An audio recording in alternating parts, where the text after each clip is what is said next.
साथियों, अभिवादन में लोग गुरुजी पैलागी के बजाय जय भीम, जय पेरियार, जय संविधान, जय विज्ञान, जय शूद्र समाज बोलने लगे हैं।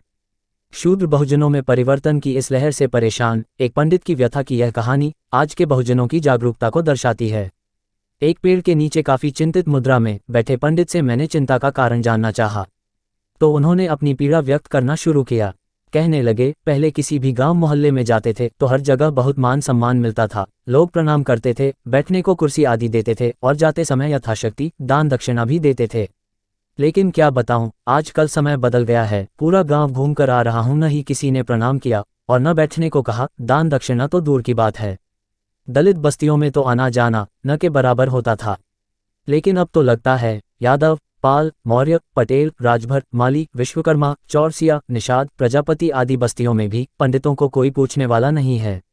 अब तो वे भी पायलागी के बजाय जय भीम, जय पेरियार, जय निषादराज आदि संबोधन कहते हैं। कई लड़कों ने तो हमसे जय शूद्र समाज कहा। इतना ही नहीं, उनके बरामदों में ज्योतिबा फुले, डॉक्टर अंबेडकर, साहू महाराज, फूलानदेवी और रामास्वामी पेरियार की फोटो और कैलेंडर भी लगे हुए हैं। पहले मैं हाथ की रेखाएं देखकर उनका भविष्य भी बताता था, अब तो सवाल करने लगे कि पंडित पहले अपने हाथ की रेखा देखकर बताओ कि उसमें आपको भीख मांगना कब तक लिखा है। क्या आपके पिताजी भी आपकी तरह भीख ही मांगते थे? कोई तो दान के लिए कहने पर कहते हैं, बजरंग बली हमारे सपने में आए थे, उन्होंने कहा है कि पंडित को कभी दान नहीं देना, यदि दिया तो सर्वनाश कर दूंगा। एक ने तो ऐसा कह दिया कि पंडित को दान देने से हमारा अशुभ हो जाता है, बड़े कष्ट झेलने पड़ते हैं, इसलिए अब हमारे खानदान में कोई पंडित को दान नहीं देता। कोई कहता है, पंडित अब झूठ की खेती करना अब बंद कर दो।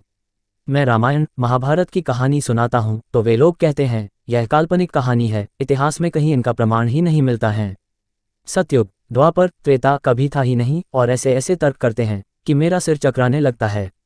सत्यनारायण की कथा कराने को भी कोई तैयार नहीं है, और तो और लोग ईश्वर के अस्तित्व पर ही सवाल उठाने लगते हैं। कहते हैं, ईश्वर दुनिया का सबसे बड़ा झूठ है, मृत्यु के बाद कुछ नहीं है, स्वर्ग नर्क मोक्ष उद्धार पुनर्जन्म सब बकवास है।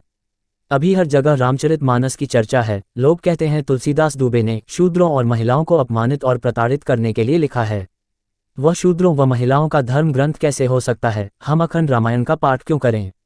जब हमने कहा शास्त्रों में कर्म आधारित वर्ण व्यवस्था का विधान है, तो सवाल करते हैं कि आपने जो जनेऊ संस्कार कराया है वह जन्म आधारित है या कर्म आधारित?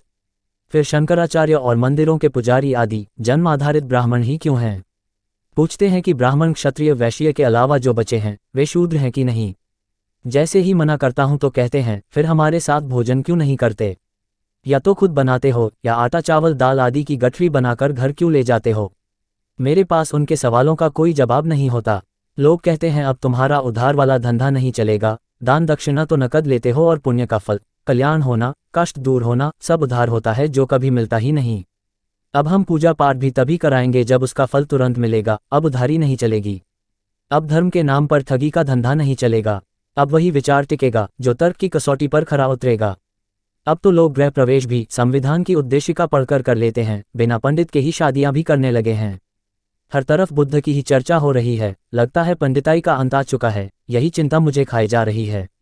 मैंने कहा, आप चिंता मत करो, आत्मचिंतन करो, मनोविकार से मुक्त होकर संविधान के समता, स्वतंत्रता, बंधुत्व और न्याय जैसे मानवीय मूल्यों को अंगीकार करो, वैज्ञानिक दृष्टिकोण अपनाओ, उसका प्रचार प्रसार करो, आत्मनिर्भर बनो, मेहनत करके अपनी रोजी रोटी खुद कमाओ। झूठी कथा कहानियों के सहारे जीना भी कोई जीना है।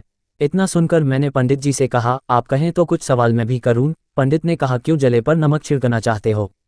सवालों से भागकर तो मैं यहाँ आया हूँ, यहाँ भी सवाल। बस भाई बस, अब और नहीं। यह कहते हुए पंडित जी खिसक लिए।